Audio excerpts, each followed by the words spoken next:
How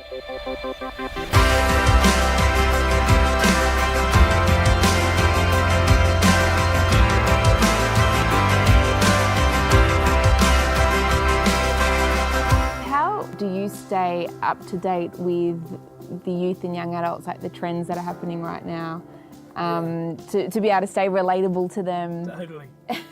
I think spending time with them. Yeah. like being in school. I think one of the things I always would make sure I'm doing is never too busy to go and be in a school, be a part of that. I think just being in and around it. And I think obviously you can go to Google and be like, what's current? That's great, but you actually don't catch. Does that actually work? Yeah, people do it. People do it. Go to whatever, find out words.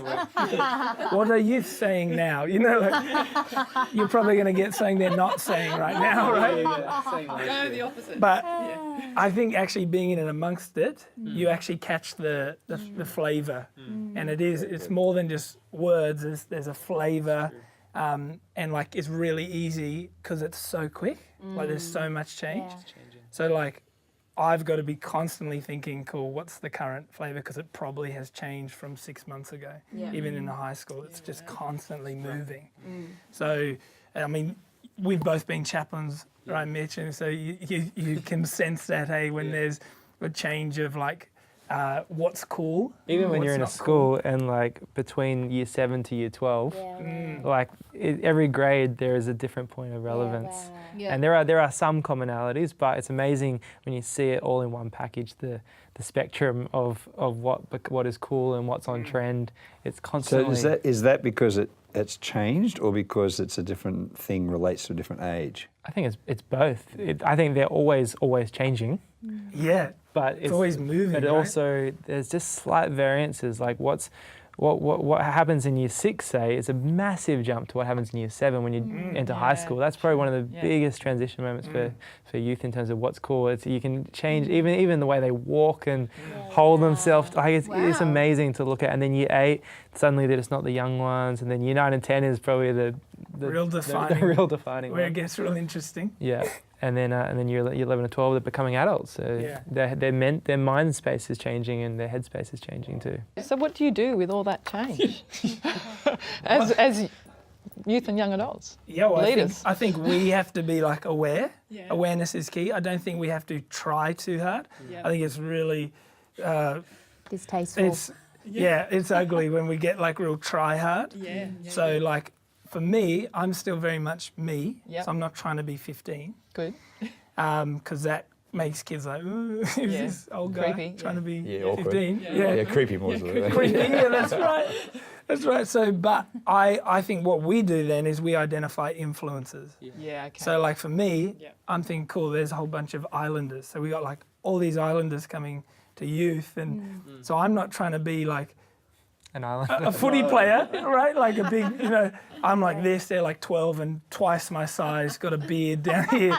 I'm hi, So I'm not trying to be that, but then I've found an influencer, so I win them, build a relationship with them, and they actually end up growing and winning all these people. So I think identifying influences, for me, it's an awareness though. Yeah. So if I'm just not aware, you start to just get outdated really quick. But then in the same breath, I'm not trying too hard to be something I'm not. Yes. I'm empowering other people to be that. I think as well, young people today, I think more than ever, can read fake a mile away. Yeah. They're because they're sold so much, so often on social media, technology, they're constantly being sold things. Yeah. And so it's very easy, and that's, I think, where the value for authenticity has come from, is that there's over this sense of bombardment of sales, and so often what happens though is youth pastors or leaders in general can try and copy other youth pastors. He's cool, he's funny, young people love him, so I'm going to try and be like him. But they've missed the point that young people don't like him because of why he's him. They like him because he's being him. And so the importance is actually I'm just going to be myself. And so when I took on the chaplain role after Alex, I was trying to be very intentional that I'm not going to just try and be what Alex was. I was going to be what I am. It's really good. Do you think that the pendulum has swung too far in some churches and some certain contexts that the church is no longer holy, like because we've tried to become so relevant in some areas. Well, if God shows up, then he feels comfortable in that house. So he decides at the end of the day. Yeah. And if they, as long as they allow room for him, give him permission, he'll come. So just if it gets too structured, too humanistic, that's when I think we stop allowing him to move and do what he does. Yeah. Yeah. Yeah. So if there's a pastor watching and they're thinking, I need to make some changes, I just don't know where to start. Well, I know we've covered a whole heap of time. He knows it's coming. He knows it's coming.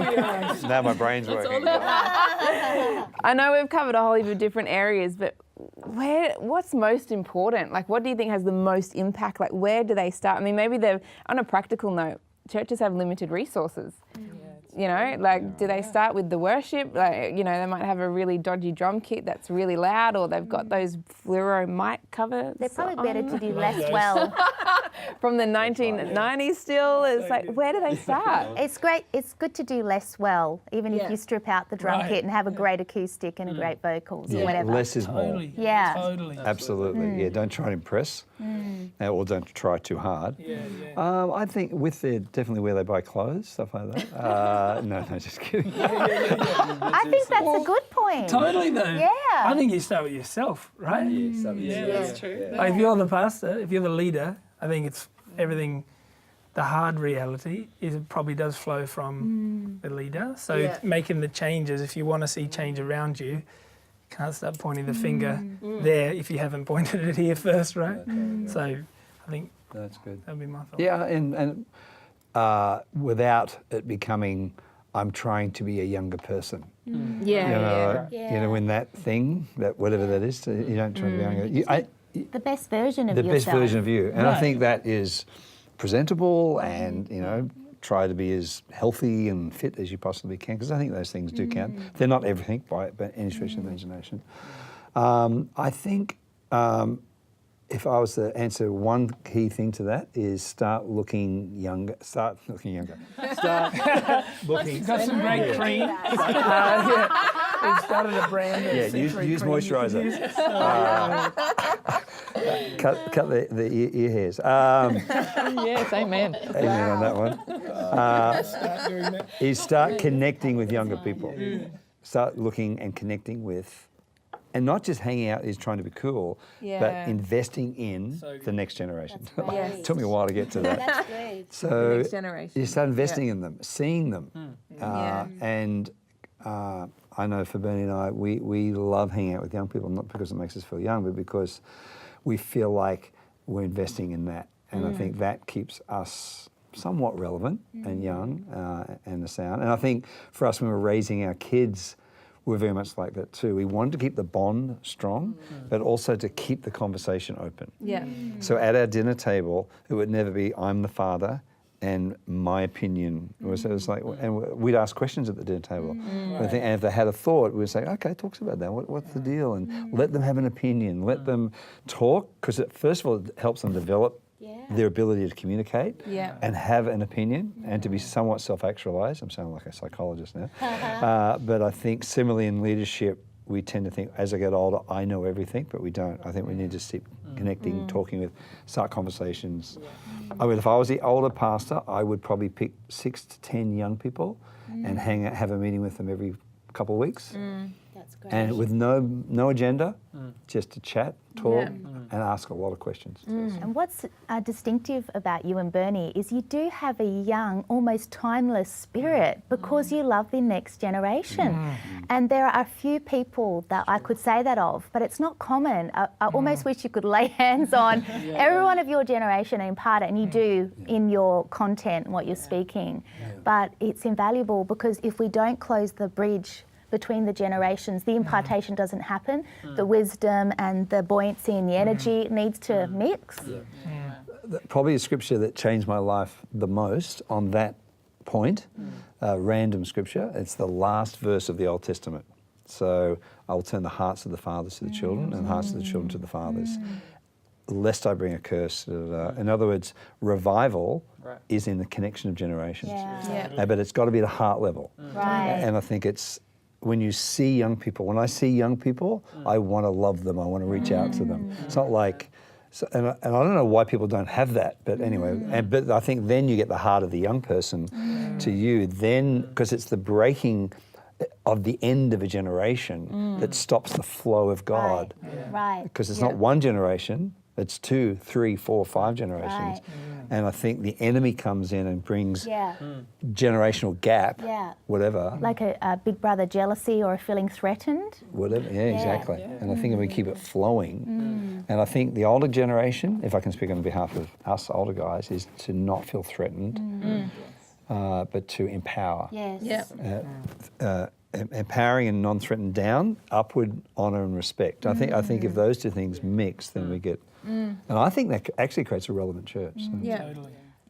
When I first arrived, I was 15, so I didn't grow up in church. And actually, the very first person I met from C3 was Josh, Kelsey. He was the chaplain at the school I went to. And I would say one of the major things coming into a church without immediate family around me was the sense of being knitted to the older generation. And that was purely because of, honestly, because of Pastor Mark and Bernie. And I think that for me, if I was to look back in hindsight over my last 15 years, would be singularly what knitted me not just to a youth ministry or a youth pastor, but to the house of God. Was not the youth pastor or my peers, but actually the generation above me. Wow, that's amazing. Wow. Mm. Yeah. And it wasn't relevance, you know, because there's a massive generational gap, you know. So it's not like, oh, that was Don't rub it in. no massive. Particularly in this case. 90 years. I was 15, but you know, I think it, like you're saying, it's not about age or ethnicity or anything like that. It was the Christ factor, you know, which I think is beautiful. How do you think the next generation could do the respect thing well? I feel like you do it well, and it seems you had a revelation. Yeah, sure. But if you could coach your generation. That's a good question. I think it is a humility thing. I think it's a heart thing that we have to just decide. I was raised, I think, quite well in this, and I was always taught by my parents to honour and respect and to listen. And I know when I didn't, they would tell me I didn't, and I'd make sure I went and corrected it. So I think it is a coaching thing and a real practical thing. But I think it is a honour thing and a humility thing, that we don't just assume that they're outdated and that we've got all the answers and we know what's right, but actually really just stop and go, actually, we need what they've got. I think as well, like, even biblically, being stewards. Commonly, like, there's so much stardom can creep into church life. So for young guys, being on the platform, being on the pulpit is exciting. But sometimes I think helping young guys catch, actually, it's not about being entitled, it's about being entrusted. And so, like, if we can teach young people to look after what you've been given, and actually be a steward, knowing that, okay, like, it's not my youth ministry, it's not my connect group, I'm looking after it right now, but actually it belongs to the person there, and then that belongs to, in my case, Pastor Phil. So I'm here for a season stewarding, and I think that really puts you in a different mindset. I do think sometimes it's underrated. Sometimes people who are good stewards are underrated, and the guy or the girl that's really flashy gets a lot of attention, but the steward is a person that God ultimately is honouring. They get more because they've looked after what they've got. So people who are pushing for what's next, to me, I'm like, well, show me what you do with now, and then we'll know what's next. Rather than like the push for give me next. And I think that culture, to youth pastors, I'd say create a culture of stewardship.